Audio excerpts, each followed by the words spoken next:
All right, here we are. Episode 1, Thompson Burton has officially launched, and this is our first executive meeting, I guess you can say. That's right. And I think we already made the decision that the executive committee meetings will be here going forward. If they'll have us. Here we are at Cool Springs Brewery in Franklin, Tennessee. They've been very gracious to let us do this interview here. So if you get a chance, check them out again, Cool Springs Brewery in Franklin. So let's get started. So it's been a long 3 or 4 months. Yeah, absolutely. A lot of late nights, a lot of time on FaceTime, a lot of working with programmers and a lot of conversations. But the saying is that the best teacher is experience, and the best experience is somebody else's. So I have spent countless hours working out all that stuff with email and the invoicing stuff. And so a lot of that stuff, we sort of have a head start, which is good, because when I first started my practice about 2 years ago, I was completely clueless. But what you do is you take an imperfect idea and you commit to making it better. It just happens over time. So yeah, we're going to have problems, but we're committed to working them out. I think that's good for a law firm to have someone that knows about technology. So I designate you as the technology partner. I'm the computer geek. Yeah, you're the IT guy. Yeah, that's great. We first met each other, I think, 8 years ago. Fall of 2002 when we started law school. That's right. We were classmates together, and I could tell immediately upon meeting. I remember, I think we hung out at Copper Cellar, actually. I knew you were competitive, and it takes one to know one, because I competed at Tennessee in the decathlon, very competitive, and I can just tell when somebody has those competitive juices. Right. And so right then there, I sort of recognized, okay, this is a guy that I kind of want to get to know better, at least. Maybe work together one day. And so that's kind of when I got the idea, maybe this is a potential partner. And I think the feeling was mutual. I think it's about that time that I heard the expression, 2 bulls in a ring, for the first time. Kevin and I were roommates in Knoxville during law school, and oftentimes we'd go over to the racquetball courts. And sometimes tempers would flare with one of our other roommates, and Kevin would never get upset. It would always be, bulls in a ring, no big deal. I never got upset because I think I always won those matches. That's probably true. For the record. And the person that really lost their temper was the other roommate, Dr. Wayne. Yeah. It's tough to compete with an All-American decathlete. I think now it's more of an even matchup because I'm really, really way out of shape. That's good. I'll take advantage of the weakness. Yeah, so we lived together on Cherokee Boulevard. That's right. In that very special house. That's right. With a few roommates. And I believe we called that 749. Yeah, 749 Cherokee. And I think we sort of talked back then about maybe someday we could start our own practice. What it would be like. Yeah, what if someday we were to do this? Yeah. And as events would unfold, I got married after our first year living together. You sure you want to reveal this? I do. It's okay. I talk about this openly. Because I was so broke, and I married for love, not money, I just said, Sharon, we can't afford to live on our own. Why don't you just move in with us? No, and when you say with us, you mean me, our buddy Wayne, his brother, Britt, and you and Sharon. That's right. All in one rental house. And the dog Spud. And we made it work. We saved a lot of money. And so when we did graduate law school, I was able to buy a house. So that was the plan. But it was an interesting first year of marriage, but it should go to show you that when it comes to money, we're very efficient. I think that's true. I would say frugal. You were frugal. Sharon was, I believe, I don't know if I'd say, she wasn't miserable. Was she disappointed her first year? Disappointed is the wrong word. She was a good sport about it. She was. But we managed. So we do our separate things. So let's go through the chronology of kind of what led us here. Well, I think there's one thing, law school, I think the one moment in law school when we knew probably for the first time, maybe we had those feelings that we might do something. I think it was our 3rd year of law school. We're working with Doug Blaze in the legal clinic. Who's fantastic. Who's a fantastic guy. Probably taught us everything we knew in our 3rd year. And we're partners in the legal clinic. That's right. And just by luck of the draw. Just maybe. By luck of the draw. I think they just appointed each of us with someone, and we had our first case, if you will, right? Yeah. So the legal clinic, how it works is third-year law students can represent clients under the mentorship of another attorney. And our mentor in that case was Doug Blaze. And who's now the dean of the law school. Who's now the dean of the law school and doing a fantastic job. I'm such a fan of Doug. But our first assignment was, we can't give the name, but it was an old lady in East Tennessee, somewhere in Fountain City. That's right. She lived in a pretty reasonably priced place, I'd say, maybe lower cost place, and her landlord is what some people would call a slumlord. Right. Right? And so she came to the legal clinic, and it was hot. East Tennessee can be hot, and she had a problem with her HVAC unit. And she had asked her landlord to replace the unit, and he just wouldn't do it. This was in August. She also had a health condition. So the legal clinic direction was, well, you need to go file a lawsuit and try to get her constructively evicted from her lease, get her out of the lease. Well, we were called Justice on Wheels at the time because then and probably now we were a little, we focus different on results. We thought it would be better if we went out to meet with the landlord and try to convince him to put in a new HVAC unit. So we go out to the apartment complex, and we're standing out in the breezeway outside the manager's office. Okay, and we met with the lady first. We did. We were assessing our strategies, and so we got the bright idea, well, let's just go talk to the guy. And when we say assess the strategy, I think it was about 30 seconds beforehand, we said, okay, what's our strategy? Right. And so we go to the manager's place. Wasn't the nicest of places. And I'm going to give you credit for this idea. Because it was my idea. It was your idea. And you go, okay, here's the deal. And I was completely shocked when I heard this. Let's play good cop, bad cop. Right. And I'm like, okay, let's see if it works. And the strategy was, I'm the bad cop. I rough him up, be the loose cannon law student, nothing to lose. And Walt was the sensible one. Pull me off, talk some sense into the landlord, get this lady a new AC unit. At least that was the plan. That was the plan, and I think it worked for a few minutes, right? Yeah. So we go in, and we're speaking with the landlord, and we ask him to install the new HVAC unit. We explain the problem. We explained to him that we went inside the unit, that it was at least 100 degrees in there at least. And we said, what you're going to do now is you're going to go to her unit and replace the HVAC unit. Right, and it doesn't cost much money. I was the hot-tempered one. He was pushing back, and I said, look, I'm a law student. I don't really care. We need the experience. I'll file a lawsuit. It'll cost $100. And then I said, not so fast. Kevin, I don't know if we want to do this. Look, all we really want you to do is just install the new HVAC unit. Okay. And what happened next? Okay, so I'm picturing the scene. He's got this oxygen tank, and okay, I'm going to quote him. He goes, look, this good cop, bad cop bullshit isn't going to work with me. You guys get the hell out of my place. So we left. But the good news is, as we're leaving, we're in the car and we look up and we see the guy wheeling the new HVAC unit down the hallway. And so naturally we stopped the car, and I think we snapped a couple pictures as he was installing the new HVAC unit. So I'd say our first case was It was very successful. It was very successful. It was a little different, probably strategy than most would take, but it worked. You know, I've tried the good cop strategy after that too, and it never seems to work as you plan it, and I always seem to be the bad cop. Right, you got to have the right combo. But yeah, so the bottom line is we got a good result for her. Yeah. That day, which is very rare when attorneys get hired and they get a result that particular day. That's right. Took some good pictures, got some good stories, and it was very cost effective. Yes, very much so. And Doug, I think, was pleased. Yeah, and so then we got the nickname. Surprised, but pleased. Justice on Wheels, which I think is fantastic. So here we are today. Yeah. That's that was 7 years ago. Was that 7 years ago?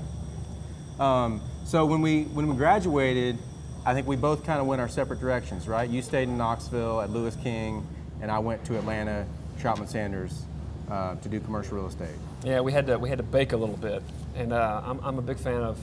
I mentor these law students now at the law school, and I'm not a proponent of people launching their own business right away. You've got to develop some skills, and so I worked at Lewis King, which is a fantastic law firm, very well respected in the state of Tennessee.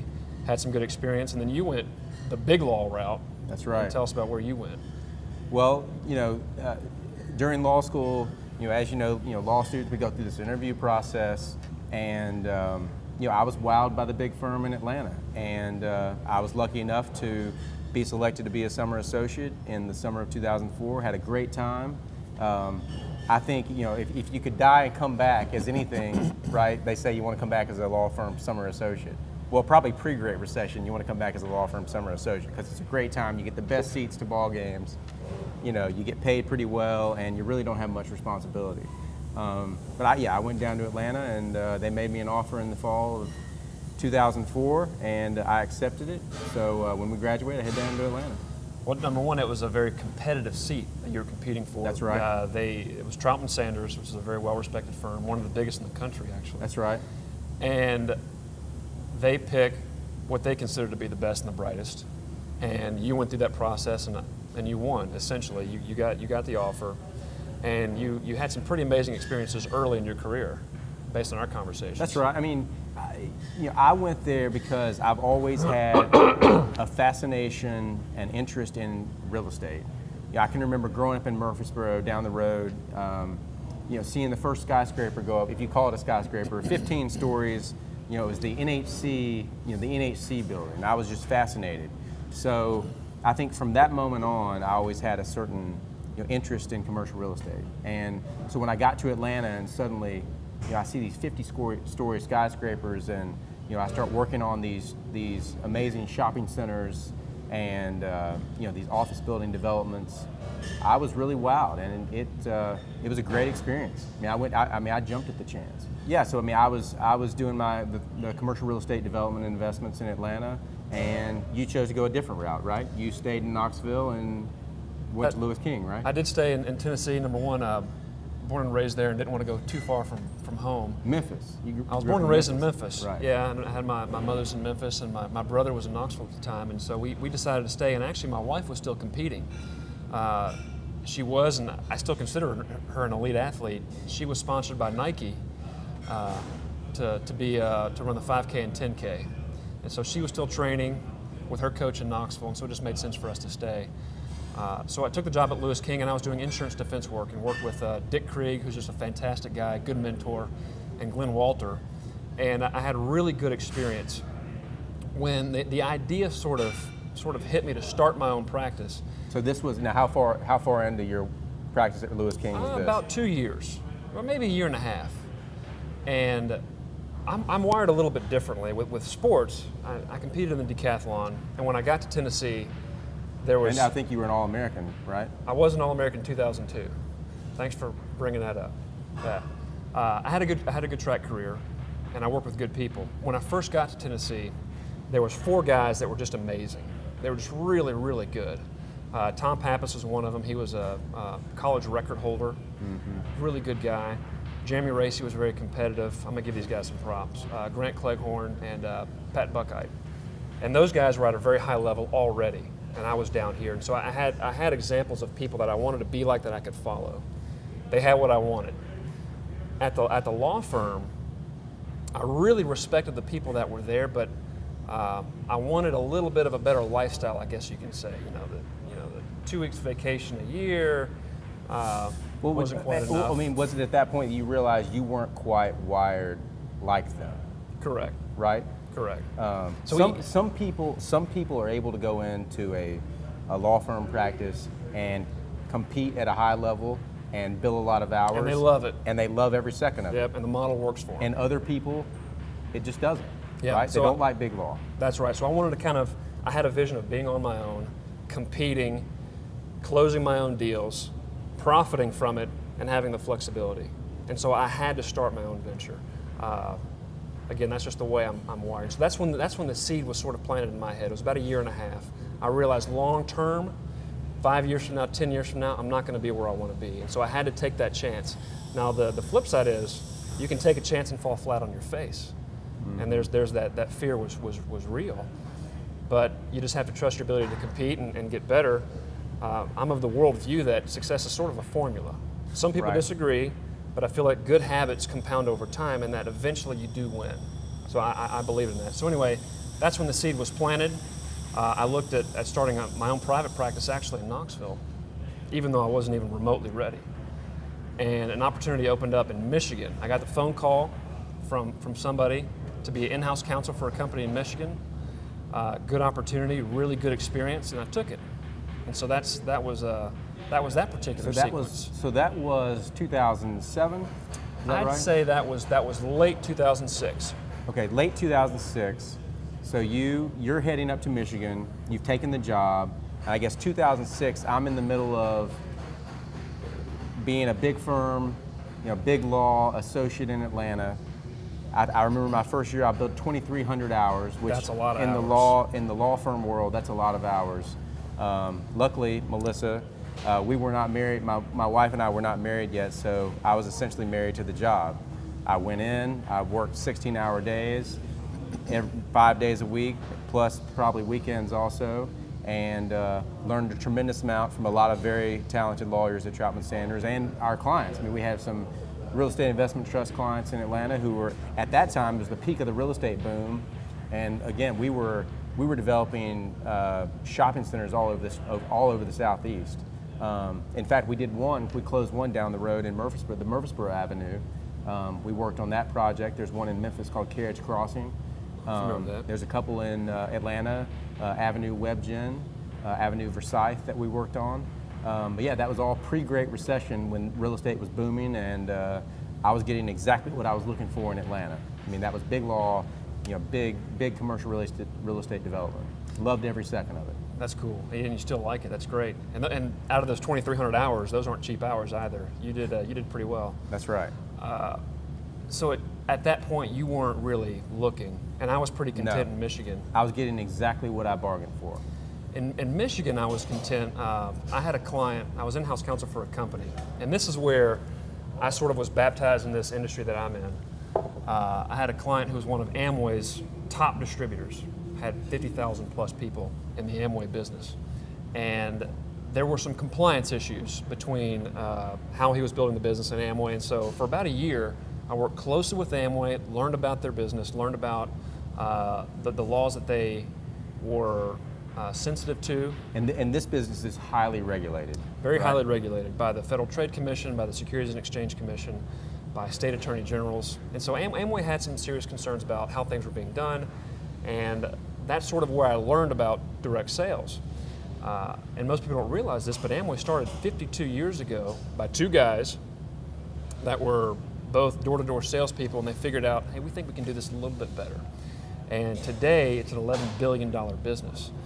So, but going back, my guy had some challenges, and it resulted eventually into a split. And it was a pretty nasty divorce.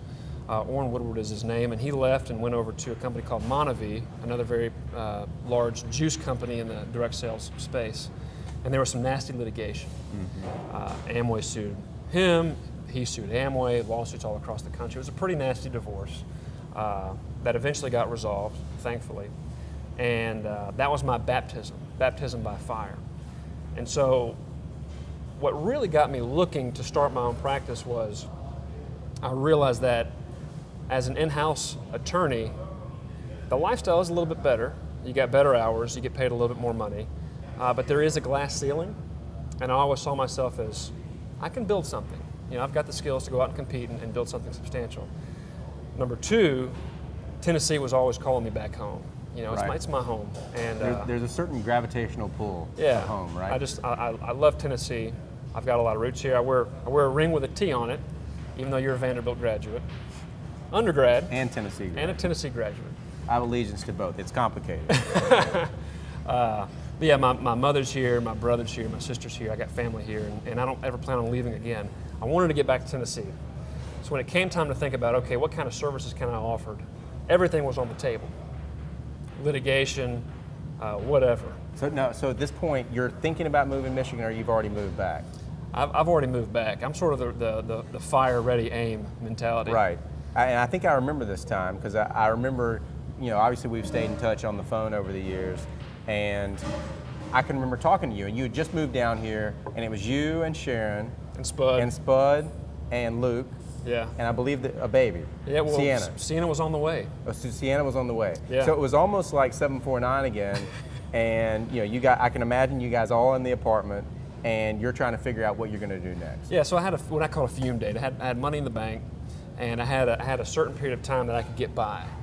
And so the questions I had to ask myself is, okay, what kind of services can I sell that are marketable?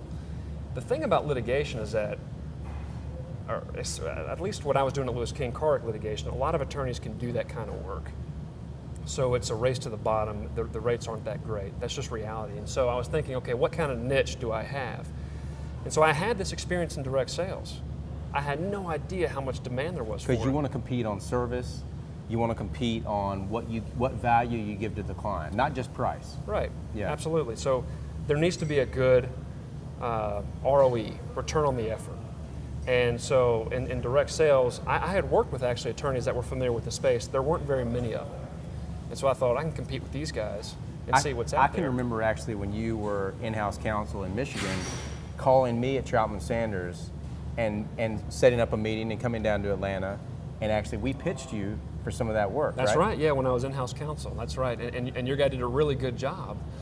It was just an unusual matter. Right. That it's highly specialized, highly niche practice. And there was a firm in Denver that specialized and had actually successfully represented clients in this particular situation.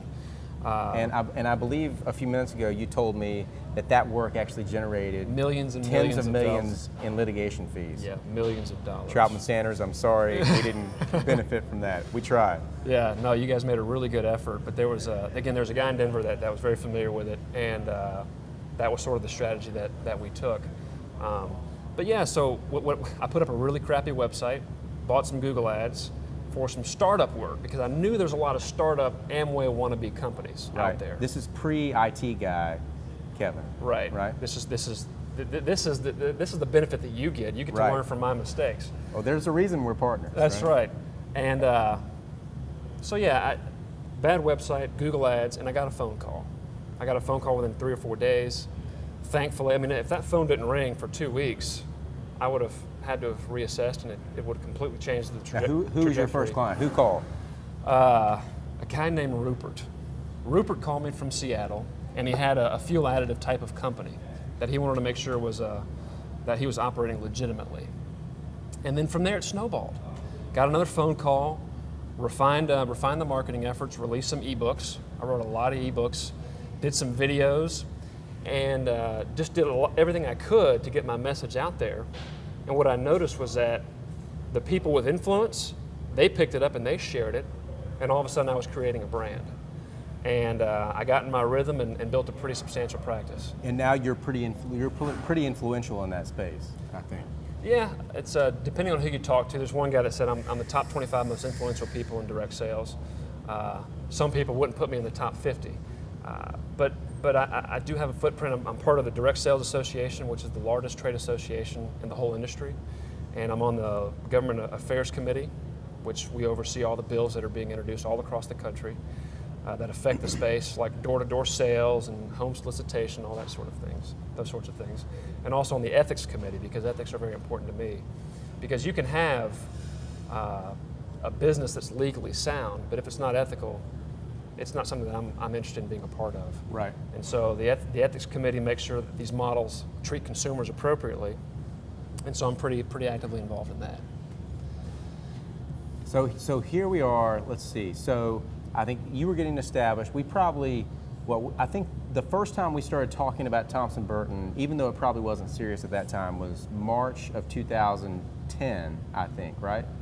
It was your, was it your 30th birthday party? It was, yeah, yep. I turned 30, and Sharon threw a party for me, which was very kind of you to show up. It was a surprise party, and we had a few drinks, if I remember correctly. We did. We had a few drinks at Battleground Brewery. It was Battleground Brewery. We seem to be in breweries a lot. Yeah, here we are at Cool Springs Brewery, and then we took the party over to SOL, right, on the so square it in was Franklin. You and me and a couple of our other friends, and I think your sister and brother-in-law were there as well. That's right.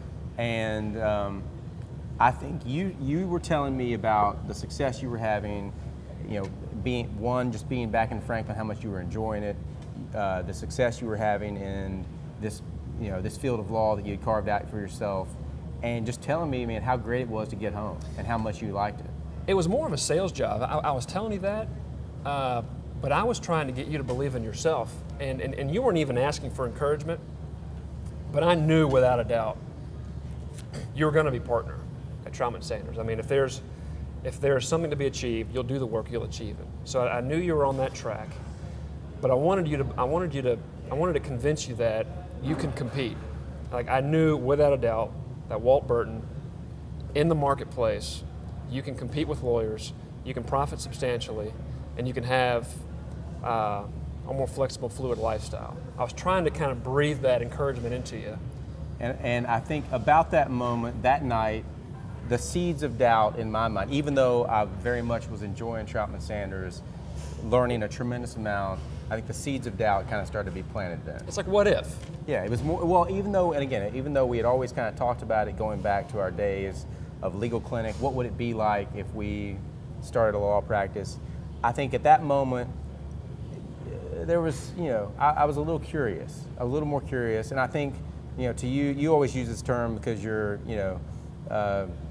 Tennessee athlete, and you hear this expression in the athletic department a lot. You say, Walt, you're a Tennessee guy. You're going to come home.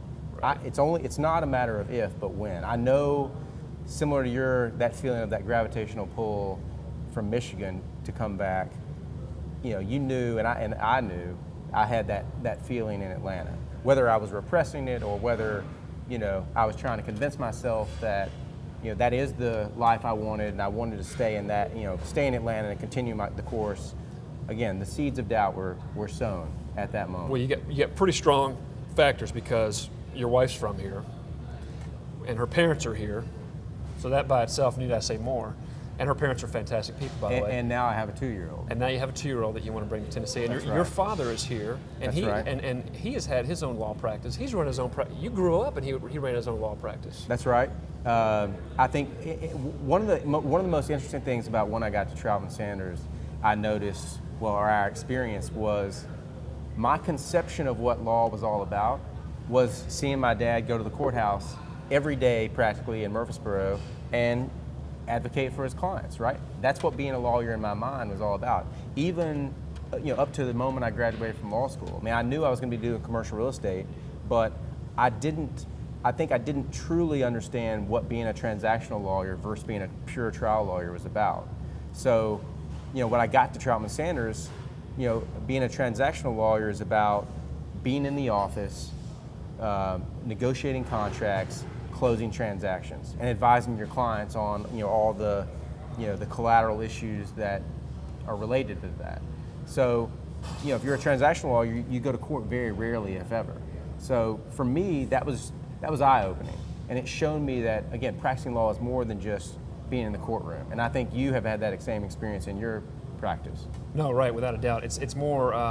I did the advocacy route because I always saw myself as being somebody that likes to argue. But as it turned out, I didn't really enjoy it a whole lot. Yeah. And there's a need for that in the marketplace. I work with litigators, but I love business. That's one thing I've learned, is that when my athletic career ended, okay, where else can I compete? And I compete in business. And I love working with competitive people like you, and I like working with competitive entrepreneurs. People that are just crazy enough to think that they can launch their own companies, that they can change the world, that they can sell a unique product that can have an impact on somebody's life. And people that they put up with the criticism, they put up with the doubt, and they still move forward. Right. I love that. I love that. And so to be a part of that, it's fun for me. Yeah. I think sometimes in law you're tasked with dealing with problems, right?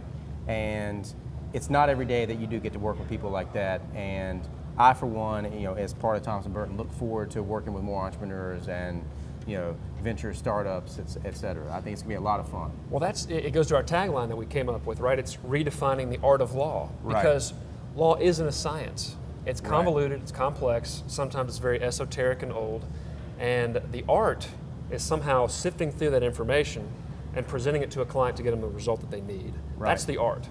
And so we want to make sure we have a firm culture that keeps that in mind and very sensitive to that, and that we understand the client's needs as far as a business owner, that our job is to provide information and get out of the way and let them run their business and make good decisions.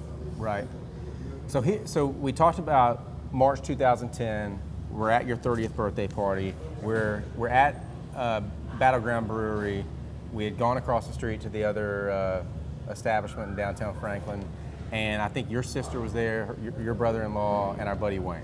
That's right, yeah. And Sharon. And Sharon was there, and Melissa, I wish she could have been there. I think she was at home watching our baby, let's see, he was probably three or 4 months old then, Liam. So anyway, we're at the bar, and I think we were starting to talk about what would it be like? What if we did do a firm in the very conceptual stage? What would it be like? What would it look like? Right. We didn't have the minutia figured out, and that's taken a lot of time. But what I was firmly convinced of is that if you read Jim Collins' book, Good to Great, he says you get the right people on the bus first, then you figure out where to go. And I knew you were the right partner to have. And even after we started the conversation to get this firm going, your commitment to learning and reading and coming up with new ideas has really been impressive. So I've actually been more excited as the process has developed. We knew that there was the recession going on. So we knew that every single industry was being disrupted, every single sector. The question was, is the legal space being disrupted? And if it is there opportunity? I'm of the mindset that and some people will just violently disagree with me, but these are very exciting times because the rules are being rewritten. I mean, you can start from scratch. You know, the old legacy models, they don't work they don't work like they used to. And so with legal services, but maybe things are starting to break down a little bit, right? Right. So there's opportunity for people to innovate, make things more efficient, and compete. And I think one of the things we talked about that night is I was telling you what I was seeing in Atlanta from a legal standpoint of what is the Great Recession causing for our real estate clients? What are we seeing? And I was talking about, you know, our firm's losing some of our leasing work to cheaper competitors, right? They've got lower cost models. They are, you know, they're doing some of the work that we used to do, and they're competing differently, right? We were talking about how that was changing the industry, and I think you were telling me about how, you know, you actually have a home office, right? And you actually do not have office space, and you haven't had office space up until now because you just haven't needed it, right? And even when we were talking about Thompson Burton and, you know, what's it going to look like, and where would we have our office if we were to move forward with it, you know, I think I said, well, we got to have office space, right? And you said you don't need it. Well, not immediately. Now, eventually, maybe we do. And that's a separate conversation where, is it a traditional office space in a high-rise building, or do you have 8 lawyers and 4 workstations, and you go in there and you get your work done at a particular spot? That's a different thing that we'll eventually work out. But for my practice, it's very project-based. Clients want a specific result. And as long as you deliver the result in a timely fashion and you're always approachable and reachable, they're happy. And if you go to the website, I'm a big proponent of testimonials. And I know you're racking up testimonials right now. I've got over, I think, 40 on my website of just satisfied client testimonials.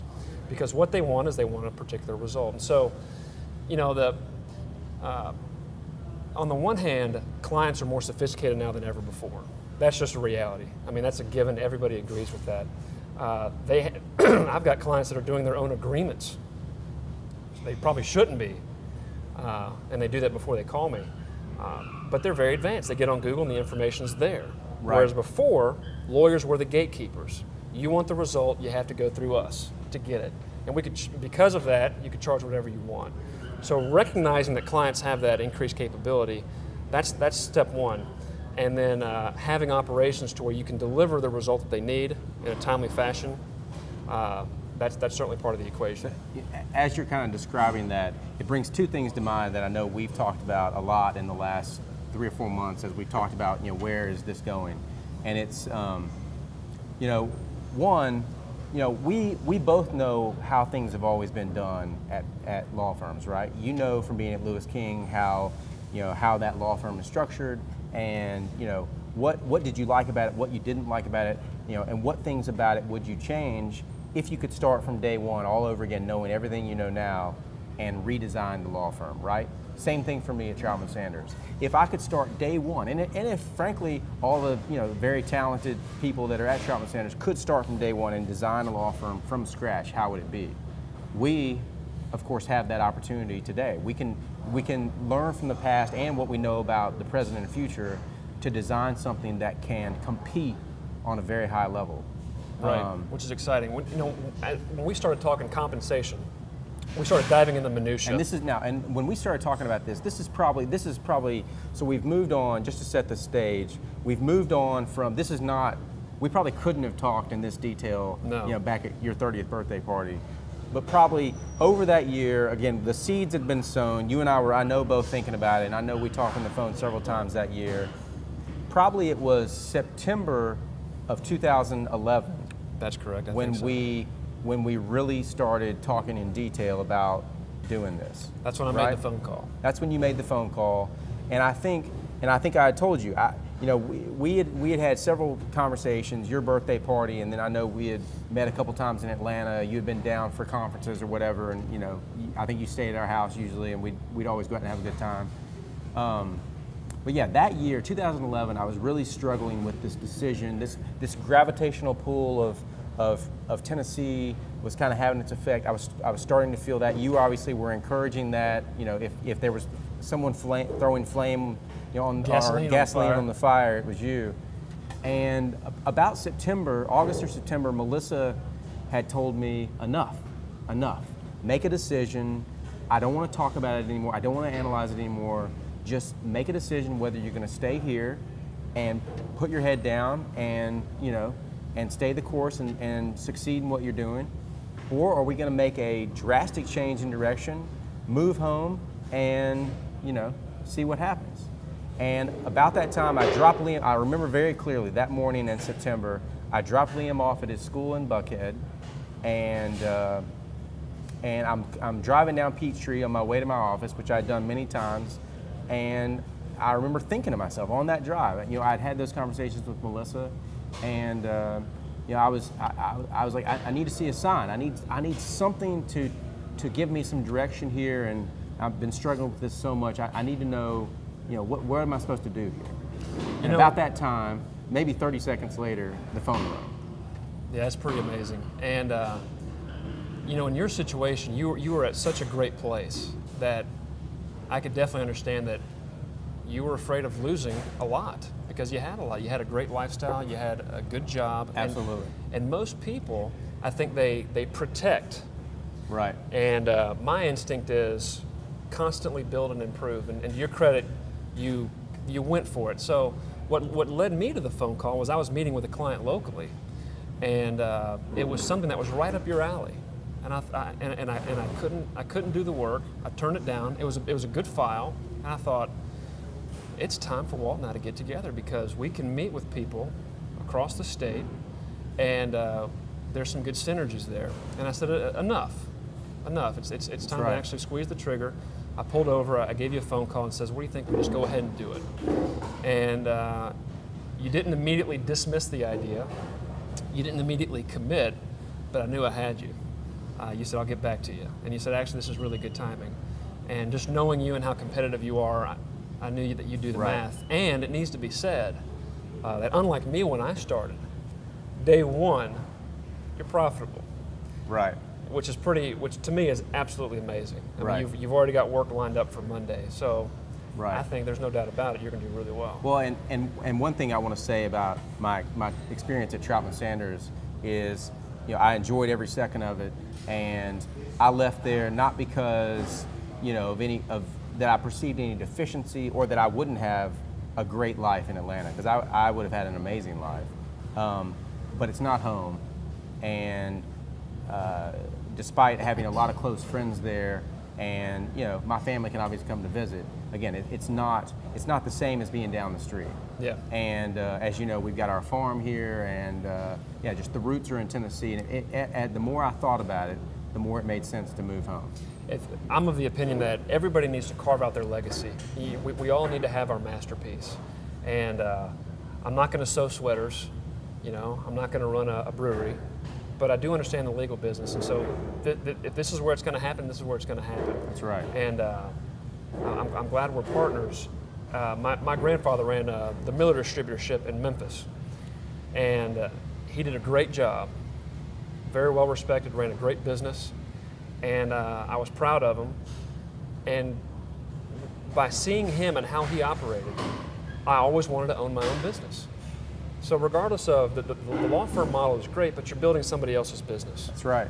I wanted to take my chances because I know without a doubt we're going to build a very big and profitable and scary business. So I call you probably, 2 or 3 weeks after the phone call. Right. And I say, look, I've met with Melissa, who is obviously very influential, and we discuss these big decisions, and I said, we had thought about it, and I decided to make the move. Yeah. Right? And the scariest thing about making a big decision about this is telling someone else, right? Because then you're locked, right?